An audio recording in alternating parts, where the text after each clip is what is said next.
তো যারা আল্লাহ এবং তার রাসূলের বাইরে গিয়ে কাজকর্ম করবে তারা দুনিয়াতে বিভিন্ন ধরনের ফিতনা ফাসাদের মধ্যে পড়বে, বিভিন্ন ধরনের বিপদ আপদের মধ্যে পড়বে এবং মরার পরে কবরে হাসরে জাহান্নামে তাদের জন্য পীড়াদায়ক শাস্তি থাকবে। বুখারী শরীফ ৭০১৩ নম্বর হাদিস। যারা বেদাতি কর্মকাণ্ড করবে, যারা বেদাতি কর্মকাণ্ডের সাথে সম্পৃক্ত থাকবে, এক হলো বেদাতি কর্মকাণ্ড নিজে করা, সবাই বলো, এক হলো বেদাতি কর্মকাণ্ড নিজে করা, দ্বিতীয় হলো বেদাতি কর্মকাণ্ডকে সাহায্য করা। এটা কিভাবে হতে পারে? সাহায্যটা এইভাবে হতে পারে যে সে বেদাতি কর্মকাণ্ড করার জন্য জায়গা দিছে, অথবা টাকা দিছে, অথবা তাকে পরামর্শ দিয়া বুদ্ধি দিয়া সাহায্য করতেছে, নতুবা তাকে গাইডলাইন দিতেছে। এইভাবে বেদাতি কর্মকাণ্ডের সাহায্য করা হয়, আশ্রয় দেওয়া হয়। তো বলো, যারা বেদাতি কর্মকাণ্ড নিজে করবে, বলো সবাই আমার সাথে বলো, যারা বেদাতি কর্মকাণ্ড নিজে করবে অথবা বেদাতি কর্মকাণ্ডকে প্রশ্রয় দিবে, তাদের উপর আল্লাহ তাআলা লানত, ফেরেশতাদের লানত, সমস্ত মানুষের লানত, তাদের ফরজ ইবাদত, নফল ইবাদত কোনো কিছু আল্লাহ তাআলার দরবারে কবুল হবে না। বুখারী শরীফ হাদিস নম্বর ৭০১৩ নম্বর হাদিস। আল্লাহ নবী সাল্লাল্লাহু আলাইহি ওয়াসাল্লাম বলেন, মান আহদাসা ফিহা হাদাসান আও আওয়া মুহদিসান ফালানাতুল্লাহি আলাইহি ওয়াল মালাইকাতি ওয়ান নাসি আজমাইন। যে ব্যক্তি ইসলামের মধ্যে বেদাতি কর্মকাণ্ড করবে, এক নম্বর, যে ব্যক্তি ইসলামের মধ্যে বেদাতি কর্মকাণ্ড করবে অথবা কোন বেদাতিকে আশ্রয় দিবে, আশ্রয়টা কিভাবে দিবে বলছে, এটা বেদাতি কর্মকাণ্ড করার জন্য, মাজার করার জন্য তাকে জায়গা দিবে, টাকা পয়সা দিবে, বুদ্ধি দিবে, অথবা তাকে গাইডলাইন দিয়ে তাকে সাহায্য সহযোগিতা করবে, সেও বেদাতিকে আশ্রয় দেওয়ার অন্তর্ভুক্ত হবে।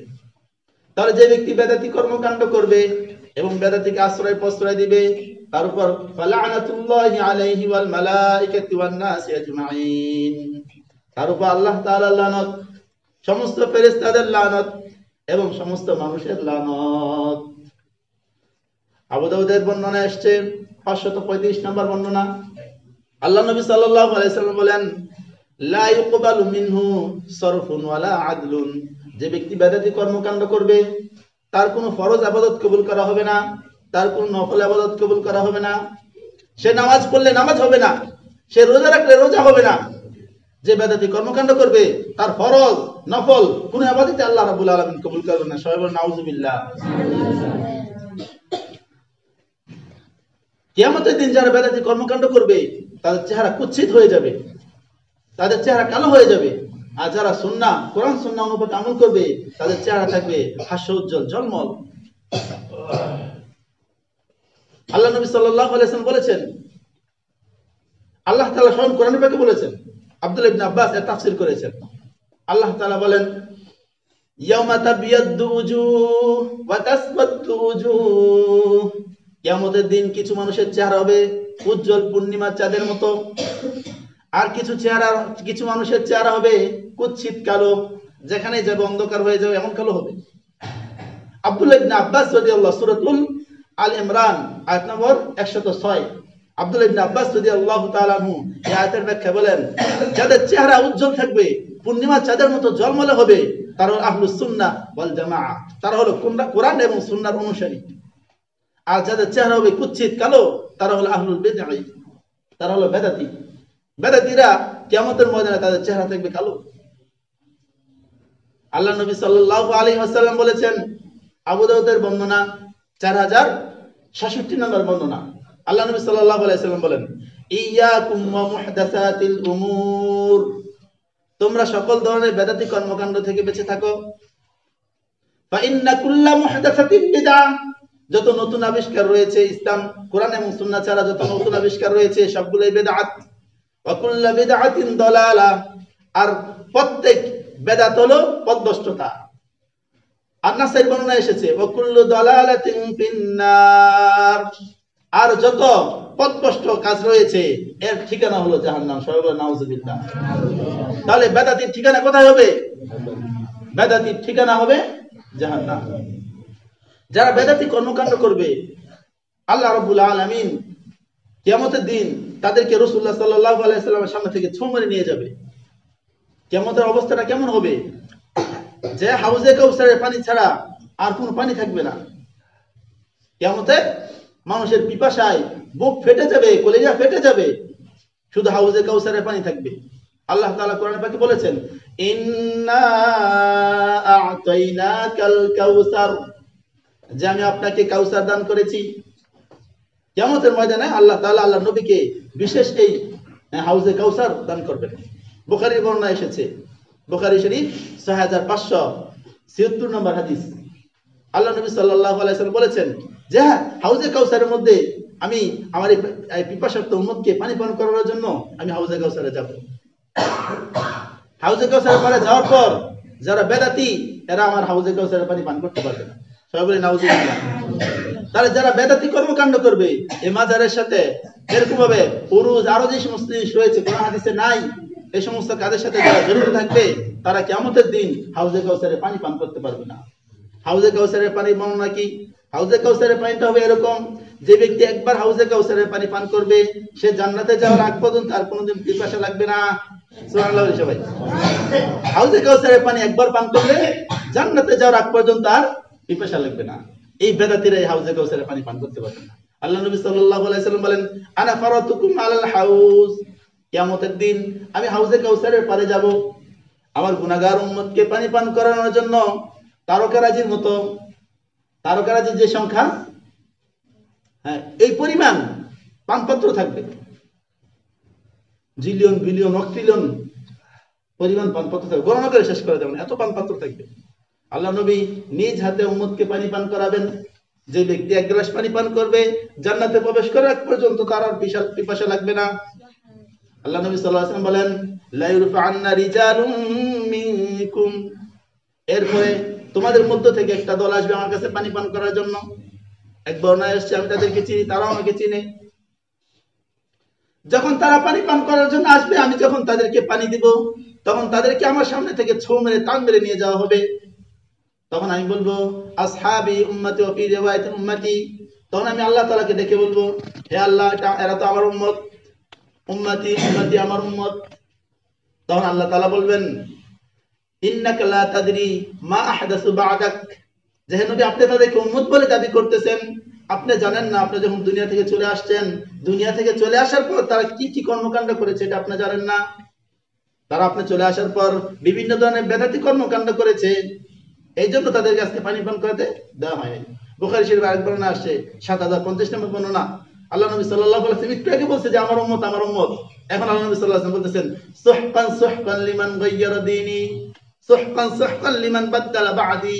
দুইটা বর্ণনা আসছে যে দূর হয়ে যাও, দূর হয়ে যাও, আমি চলে আসার পর যারা আমার ইসলামকে আমার দ্বীনকে পরিবর্তন করেছো, আমার দ্বীনের মধ্যে যা নাই এগুলা ঘটিয়েছো, তোমরা আমার সামনে থেকে দূর হয়ে যাও, যাও, তোমাদেরকে আমি দেখতেও চাই না। একটু আগে নবী সাল্লাল্লাহু আলাইহি ওয়াসাল্লাম উম্মত উম্মত বলে ডাক দিয়েছেন, যখন শুনেছেন যারা বেদাতি কর্মকাণ্ড করেছে তখনই আল্লাহ রাসূল সাল্লাল্লাহু আলাইহি ওয়াসাল্লাম তাদেরকে বলে দিয়েছেন সুহকান সুহকান, দূর হয়ে যাও, দূর হয়ে যাও, তোমাদের চেহারা আমি দেখতে চাই না। এজন্য ভাইরা আমার, বন্ধুরা আমার, মানতে হবে কি বলেন, কোরআন এবং সুন্নাহ, কোরআন এবং হাদিস আমাদেরকে মানতে হবে। আমি যতটুকু ইবাদত করি যদি কোরআন হাদিস অনুপাতে হয় এটা একটা ফল পাওয়া যাবে, কথা ঠিক কিনা? কোরআন হাদিসের বাইরে হলে কোনো ফল পাওয়া যাবে না। এখন বর্তমানে একটা বেদাতি কর্মকাণ্ড বের হইতেছে, চালু হইতেছে। আল্লাহ নবী সাল্লাল্লাহু আলাইহি ওয়াসাল্লাম বলেছেন, বনি ইসরাইল 72 দলে বিভক্ত ছিল, আমার উম্মত 73 দলে বিভক্ত হবে। একটা দল জান্নাতে যাবে আর বাকি যেগুলো রয়েছে সবগুলোর ঠিকানা হবে জাহান্নাম। এই 73টা দল বের হবে। এই 73টা দল কারা হবে?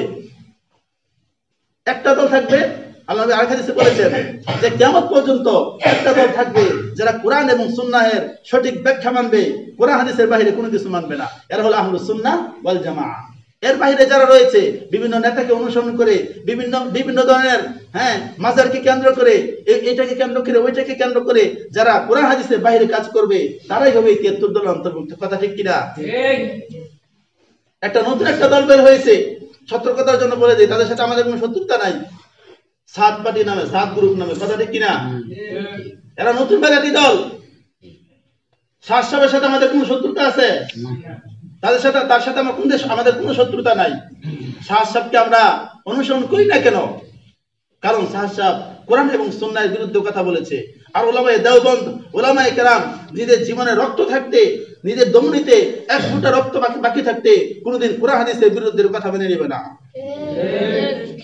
সাহাব সাহেব কোরআন হাদিসের বিরুদ্ধে কথা বলার কারণে উলামায়ে কেরামকে বাধ্য করেছে তার বিরুদ্ধে কথা বলার জন্য। এটা একটা বেদাতি গ্রুপ। এখন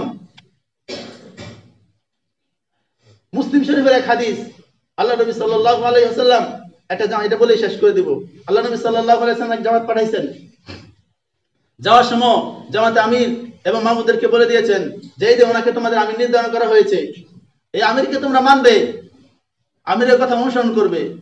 সফরে যাওয়ার পর, সংক্ষিপ্ত করলাম আমি, সফরে যাওয়ার পর ওই আমিরের মাথা মধ্যে উঠছে রাগ, মাথা গরম হয়ে গেছে। আমির মামুদের যারা আছে মুজাহিদ বাহিনী, এদের সবাইকে বললো লাড়কি টুকায় নিয়ে আসো, কারণ আমিরের কথা মানতে হবে। এখন সবাই যে লাড়কি আছে, বিশাল বড় স্তূপ বানাইছে লাড়কি নিয়ে। এরপর বললো আগুন জ্বালাও, আগুন জ্বালাইছে। আগুন জ্বালায় যখন আগুন প্রখর আকার ধারণ করেছে, তখন আমির বলতে লাগলো আল্লাহ নবী সাল্লাল্লাহু আলাইহি ওয়াসাল্লাম আসার সময় বলে দিয়েছে না আমার আদেশ মানবা তোমরা? সকলে বলছে হ্যাঁ বলে দিয়েছে। এখন আমি তোমাদেরকে আদেশ করতেছি তোমরা একজন একজন করে এই আগুনে ঝাঁপ দাও। তখন সাহাবায়ে কেরাম বলতে লাগলো হায় আল্লাহ, জাহান্নামের আগুন থেকে বাঁচার জন্য আমরা ইসলাম গ্রহণ করেছি, এত কষ্ট করতেছি, এখন আবার আগুনে ঝাঁপ দিতাম? সবাই মানে ঠ্যাং খেয়ে গেছে, ঠ্যাং লেগে গেছে, দাঁড়াইছে, কেউ ঝাঁপ দেয় না। আমি সবারও মাথা গরম আস্তে আস্তে কমছে, আন্দা আগুনও নিভছে। এরপর যখন মদিনার মধ্যে ফিরে আসছে, তখন আল্লাহ নবীকে ঘটনা শোনাইছে যে ইয়া রাসূলুল্লাহ, এই ঘটনা হয়েছে, আমির আমাদেরকে বলেছে আগুনে ঝাঁপ দেওয়ার জন্য, আমরা আগুনে ঝাঁপ দেই না, আমরা কি অন্যায় করছি? আল্লাহ নবী সাল্লাল্লাহু আলাইহি ওয়াসাল্লাম বললেন যে তোমরা যদি আমিরের কথা অনুসরণ করে নিজেরা আগুনে ঝাঁপ দিতা, তাহলে এটা আত্মহত্যার নামান্তর হতো, তাহলে তোমরা কিয়ামত পর্যন্ত এই আগুনের মধ্যেই জ্বলতা। কথা ঠিক কিনা? এটা আমিরের নাফরমানি হয় নাই, আমিরকে অমান্য করা হয় নাই।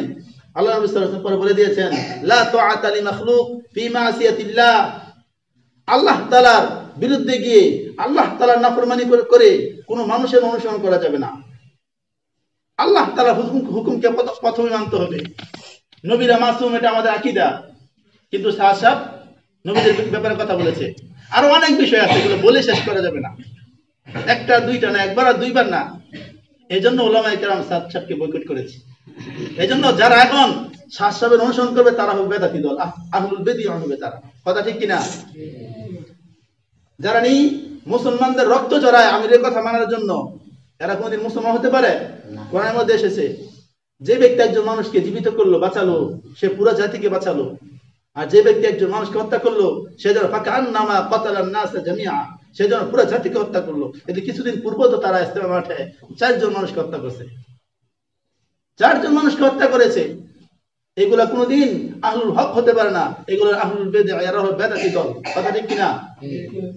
এই জন্য যে হাদিস আমরা বলেছি যে বেদাত তো নিজে করা যাবে না এবং বেদাতিকে সাহায্য করা যাবে না, বেদাতিকে আশ্রয় দেওয়া যাবে না। আমাদের দায়িত্ব এই সমস্ত বেদাতিদেরকে আশ্রয় না দেওয়া, তাদের সাথে না মেশা, তাদেরকে বয়কট ঘোষণা করা।